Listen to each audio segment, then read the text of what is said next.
Good morning students. 7th class में आज हम बेटा संस्कृत पढ़ने जा रहे हैं और संस्कृत की जो आपकी पाठ्य पुस्तक है मीन्स बुक, इसमें हम चैप्टर नंबर 1 अर्थात पाठ 1 जिसका नाम है विद्याया सुखम अर्थात विद्या का सुख, इस पाठ को मैं आपको पढ़ाने जा रही हूँ कि विद्या प्राप्त करने से हमें क्या क्या सुख प्राप्त होता है। क्लियर बेटा? विद्या प्राप्त करने से हम विद्या को अर्जित करते हैं, तो विद्या को अर्जित करने से हमें क्या क्या लाभ हैं, इस चीज़ के बारे में मैं आप लोगों को आज इस चैप्टर में पढ़ा रही हूँ। ओके, देखो इसके अंतर्गत श्लोक दिए गए हैं, हम श्लोकों को पढ़ेंगे, उनका अध्ययन करेंगे। मैं आपको पाठ के बीच में से प्रत्येक शब्द का अर्थ समझाऊंगी, बताऊंगी। इसके बाद जब हम अपने पाठ को पूरा पढ़ लेंगे, उसके बाद मैं आपको पाठ में से जो कठिन शब्द होते हैं उन शब्दों को ब्लैक बोर्ड पे लिखवा दूंगी। ओके, हम स्टार्ट करते हैं। देखो हमारा पहला श्लोक है विद्या ददाति विनयम विनयाद याति पात्रताम पात्रत्वात् धनम आपनोति धनात् धर्म ततः सुखम। बहुत अच्छा श्लोक है बेटा, आप लोग ध्यान से देखें कि ये कह रहा है कि विद्या ददाति विनयम, कि विद्या क्या देती है, विद्या से हमें ददाति यानी देती है। ददाति इसमें दा धातु है, ओके, दा धातु है, लट लकार है, प्रथम पुरुष है और एक वचन है। क्लियर?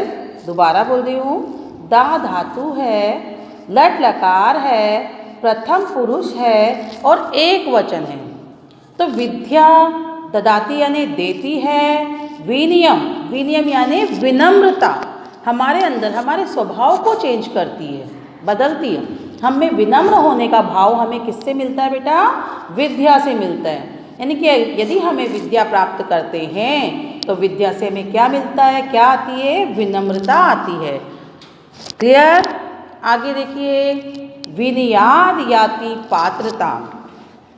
अब विनम्रता से हमें क्या प्राप्त होता है? जब आप विनम्र होंगे, आपका स्वभाव नरम होगा, कोमल होगा, विनम्र बनोगे, तो उससे आपको क्या मिलेगी बेटा?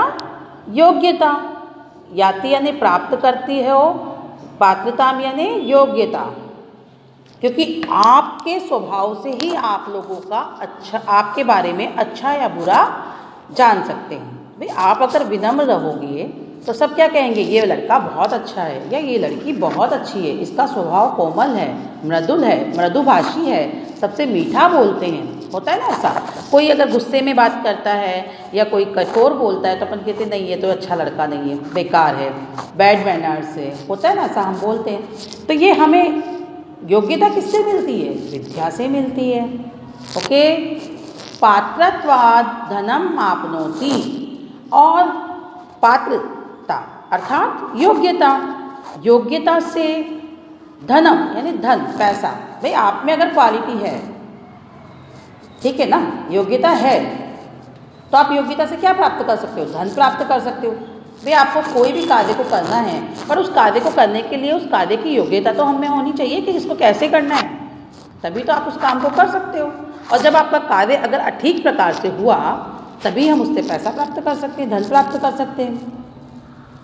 ठीक है, तो इसमें कहा गया है कि योग्यता से क्या मिलता है बेटा? हमको धन मिलता है। धनाद धर्मः ततः सुखम, जैसे जो दो बिंदी लगी हुई है बेटा पीछे किसी भी शब्द के, जैसे धर्म, धर्म शब्द के पीछे दो बिंदी लगी हुई है, इसे हम संस्कृत में विसर्ग कहते हैं। और जब विसर्ग होता है तो उसमें ध्वनि किसकी आती है? ह की आती है। तो हम इसको कैसे पढ़ेंगे? धनाद धर्मः ततः सुखम। जो नीचे एक छोटा सा लाइन लगी हुई होती है उसे हम हलंत बोलते हैं। हलंत का मतलब होता है आधा वर्ण। क्लियर? तो ये कह रहा है कि धन से, धर्म की क्या होती है? धन से क्या मिलता है हमको? धर्म मिलता है, धर्म से, और उससे हमें क्या मिलता है? हमारे जीवन में सुख प्राप्त होता है। दोबारा समझा रही हूँ बेटा मैं इस श्लोक को, आप ध्यान देंगे। विद्या ददाति विनयम विनयाद याति पात्रताम पात्रत्वात् धनम आपनोति धनाद धर्म ततः सुखम। ध्यान से सुने कि विद्या से हमें क्या मिलता है? विनम्रता मिलती है। विद्या किसको देती है? विनय को देती है। विनयाद याति पात्रताम, और जब हमारे अंदर विनम्रता होती है, कोमलता होती है, तो उसके द्वारा हम योग्यता को प्राप्त कर सकते हैं, पात्रता को प्राप्त कर सकते हैं। क्लियर? First line. आगे सेकंड लाइन देखिए इसी की, पात्रत्वात् धनम आपनोति, और जब हम में योग्यता होगी तो उस योग्यता से हम क्या करेंगे? धन प्राप्त कर सकते हैं। और धनाद धर्म ततः सुखम, और धन से धर्म की उपलब्धि होती है, और जिसके द्वारा हमारे को मनुष्य जीवन में सुख प्राप्त होता है। क्लियर? सेकंड श्लोक देखिए बेटा, अपूर्व को अपि कोशो अयम विद्यते तौ भारती व्ययतो वृद्धिम आयाति क्षयम आयाति संचयात्। देखो कितना अच्छा श्लोक है बेटा, इसको देखिए आप। अपूर्व को अपि कोशो अयम विद्यते तव भारती। अपूर्व यानी अनोखा, को अपि, ये जो एस वाला निशान बना हुआ है बेटा, इसको हम संस्कृत में पूर्व रूप अ बोलते हैं, पूर्व रूप चिन्ह बोलते हैं, या अवग्रह चिन्ह बोलते हैं। ठीक है? अवग्रह चिन्ह का मतलब होता है अ। आप बड़ी क्लासेस में जैसे जाएंगे इसका आपको डिटेल से पढ़ने को मिलेगा। तो ये किसका उच्चारण करता है? अ का। तो हम इसे क्या पढ़ेंगे? को अपि। अपूर्व यानी अनोखा, को अपि यानी कोई भी, कोशो अयम, कोश यानी खजाना, अयम ऊपर जो बिंदी लगी होती है उसे हम संस्कृत में अनुस्वार बोलते हैं। क्या बोलते बेटा? अनुस्वार। तो अपूर्व को अपि कोशो अयम विद्यते तव भारती, यानी कि जो विद्या का खजाना है, इसमें विद्या के बारे में बताया है कि विद्या का जो खजाना है, विद्या रूपी जो खजाना है वो कैसा है? अपूर्व यानी अनोखा। व्ययतो वृद्धिम आयाति, व्यय तो यानी खर्च करने पर, वृद्धि यानी बढ़ता है, आता जाता है, क्षय आयाति, और क्षय यानी इकट्ठा करने पर, संग्रह करने पर क्या होता है? ये संचयात यानी घटता हुआ चला जाता है। दोबारा बोल रही हूँ मैं इस श्लोक को। ये कह रहा है भारती यानी सरस्वती। सरस्वती कौन होती है बेटा? विद्या की देवी। अर्थात ये कह रहा है कि हे विद्या की देवी सरस्वती, आपका, तव यानी तुम्हारा, आपका जो कोशो यानी खजाना, अयम यानी यह, ये जो विद्या का खजाना है, भंडार है, वो क्या है? अद्भुत है, अनोखा है। मतलब तुम्हारा जो ये विद्या का भंडार है वो ऐसा अनोखा भंडार है कि देखो इसमें क्या होता है? व्यय तो वृद्धि मायाती, जितना जितना आप इसको व्यय करोगे, खर्च करोगे, अर्थात हम बार बार उसी चीज़ को रिपीट करते चले जाएंगे। आप एक श्लोक पढ़ते हैं, सपोज करो आपको वो श्लोक समझ में आ गया, आप आपके क्लासमेट को उस श्लोक को समझाओगे, उसे भी समझ में आ गया, किसी और को फिर पूछना है, आप उसे समझाओगे, बार बार अपने पास से खर्च करते चले जाओगे, उसे समझाते चले जाओगे, तो वो क्या हो जाएगा? आपका बढ़ता चले जाएगा, यानी कि आपको बहुत अच्छे से कंठस्थ याद हो जाएगा। क्षय आयाति संचयात, और इकट्ठा करके रखने पर, जैसे हमने आज पढ़ लिया, पढ़ करके आपने रख लिया, आपको लर्न हो गया, बट आप उसको दोबारा किसी के सामने कुछ नहीं बताते हो, कोई एक्सप्लेन नहीं करते हो, तो वो क्या होगा? आप उस चीज़ को भूल जाओगे। इसी प्रकार इसमें ये कहा गया है कि हे विद्या की देवी सरस्वती, आपका जो विद्या का खजाना है वो एक अद्भुत है, अनोखा है। इसे हम जितना खर्च करते हैं उतना ये आगे बढ़ता चला जाता है, और जितना हम इकट्ठा करके रखते हैं उतना ही ये घटता चला जाता है। क्लियर? आगे पढ़ो बेटा तीसरा श्लोक।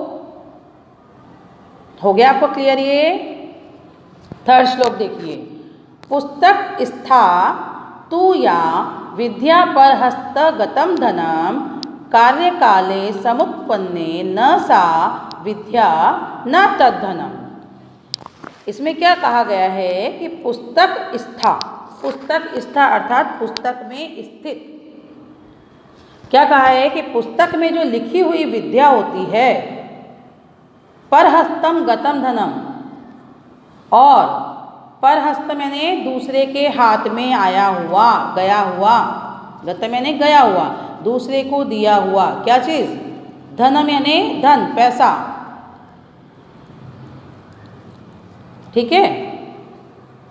कार्यकाले समय आने पर, कार्यकाले यानी समय आने पर, समुत्पन्ने यदि का समय आने पर काम नहीं आता, उत्पन्न नहीं होता, न सा विद्या न तद्धनम, तो ना तो वो विद्या होती है और ना ही वो धन होता है। दोबारा बता रही हूँ, ये कह रहा है श्लोक कि पुस्तक स्था तू या विद्या परहस्तम गतम धनम। पुस्तक स्था, पुस्तक में स्थित अर्थात किताब में लिखी हुई विद्या, या परहस्तम या दूसरे के हाथ में, गतम यानी गया हुआ, धनम यानी धन, पैसा। ठीक है। दोनों ही क्या है? बेकार होते हैं। कब बेकार होते हैं? यदि, या यानी यदि, कार्यकाले समुत्पन्ने, यदि जब हमें उस चीज़ की ज़रूरत होती है, समय होता है, समय आने पर वो काम नहीं आते हैं किसी के, तो न सा विद्या, न तो वो विद्या होती है, न तद्धनम, और ना ही वो धन होता है। भाई जब हमें ज़रूरत है उस समय यदि हमारे वो काम नहीं आ रहा, तो हमारे किस काम का? अर्थात वो विद्या नहीं होती है और धन नहीं होता है। कौन कौन सी बेटा? जो पुस्तक में स्थित विद्या है और जो दूसरे के हाथ में गया हुआ धन है। दोबारा बता रही हूँ कि पुस्तक में स्थित विद्या और दूसरे के द्वारा दिया गया, दूसरे को दिया गया धन, दोनों ही बेकार होते हैं यदि वो जब समय आता है और समय आने पर यदि वो हमारे काम नहीं आते हैं, तो ना तो वो विद्या होती है और ना ही वो धन होता है। क्लियर? फोर्थ श्लोक पढ़ा रही हूँ मैं अब आपको। देखिए, विद्या विवादाय धनम मदाय शक्ति परेशान प्रपीड़नाय खलस्य साधो विपरीत मैतद ज्ञानाय दानाय च रक्षणाय। बहुत अच्छा श्लोक है। विद्या विवादाय, देखो इसमें विद्या के बारे में बताया है बेटा। इसमें क्या कहा है कि विद्या, सज्जन व्यक्ति की विद्या किसके लिए होती है और दुर्जन व्यक्ति की विद्या किसके लिए होती है, इन दोनों चीज़ों के बारे में इसमें बताया गया है कि अगर सज्जन व्यक्ति विद्या को प्राप्त कर लेता है तो उसकी विद्या कैसी होती है, और दुर्जन व्यक्ति की विद्या, दुष्ट व्यक्ति की विद्या, बुरे व्यक्ति की विद्या कैसी होती है। दोनों चीज़ इसमें हमें क्लियर किया गया। विद्या विवादाय धनम मदाय, विद्या ने विद्या, विवादाय, विवाद शब्द की चतुर्थी विभक्ति एक वचन, विद्या विवादाय, विवादाय यानी झगड़ा के लिए। ठीक है। विद्या झगड़े के लिए होती है, धनम यानी पैसा, मदाय यानी घमंड करने के लिए, शक्ति यानी अपनी ताकत, परेशान यानी दूसरों को, पर पीड़नाएं पीड़ा पहुंचाने के लिए होती है। खलस्य यानी दुर्जन व्यक्ति। बेटा ये क्या बताया पहले, इन्होंने क्या कहा है कि दुर्जन व्यक्ति के लिए बताया गया है। साधु यानी सज्जन व्यक्ति, विपरीत यानी इसके विपरीत, ज्ञानाय यानी ज्ञान के लिए, दानाय यानी दान के लिए, च रक्षणाय और रक्षण करने के लिए। ये तो हुआ शब्द के अर्थ। अब मैं आगे आपको बता रही हूँ इस श्लोक का अर्थ कि विद्या विवादाय धनम मदाय, यानी कि जो दुर्जन व्यक्ति होते हैं, दुष्ट व्यक्ति होते हैं, उन लोगों की विद्या किसके लिए होती है? विवादाय, विवाद यानी झगड़ा करने के लिए होती है। ठीक है। दुर्जन व्यक्ति की जो विद्या होती है वो झगड़ा करने के लिए होती है। धनम मदाय, और धन जो होता है उसका, दुष्ट व्यक्ति का जो धन होता है वो अहंकार दिखाने के लिए, घमंड करने के लिए होता है। और शक्ति, उनके पास जो ताकत होती है ना वो क्या होती है, दूसरों को पीड़ा पहुंचाने के लिए की होती है। भाई यदि दुर्जन व्यक्ति है, दुष्ट व्यक्ति है और अगर ताकतवर है तो वो क्या करता है, अपनी ताकत के बल पर दूसरों को पीड़ा पहुंचाता है। खलस्य साधो विपरीत मेतद, खलस्य यानी दुर्जन। अब साधो विपरीत मेतद, साधु यानी सज्जन व्यक्ति की, इसके विपरीत यानी कि बिल्कुल इससे विपरीत होती है। सज्जन व्यक्ति की विद्या किसके लिए होती है बेटा, ज्ञानाय यानी ज्ञान के लिए। सज्जन व्यक्ति की विद्या हमेशा ज्ञान को बढ़ाती है। दानाय, और उसके पास अगर धन होता है तो वो क्या करता है, दान देता है, दान करता है। च रक्षणाय, और अगर सज्जन व्यक्ति के पास ताकत होती है तो वो क्या होती है, रक्षा करने के लिए। दानाय च रक्षणाय, यानी कि सज्जन व्यक्ति की ताकत दूसरों की रक्षा करने के लिए होती है। ये आज हमने 4 श्लोक पढ़े हैं बेटा। इन चारों श्लोकों के आप लोगों को एक बार अर्थ याद करना है, इन्हें पढ़कर देखना है, समझना है। फिर यदि आप लोगों को कुछ अगर डाउट है तो आप मुझे कमेंट करके बता सकते हैं, मैं आपको दोबारा क्लियर करा दूंगी। बाकी के 3 श्लोक हम कल की क्लास में पढ़ेंगे। ओके।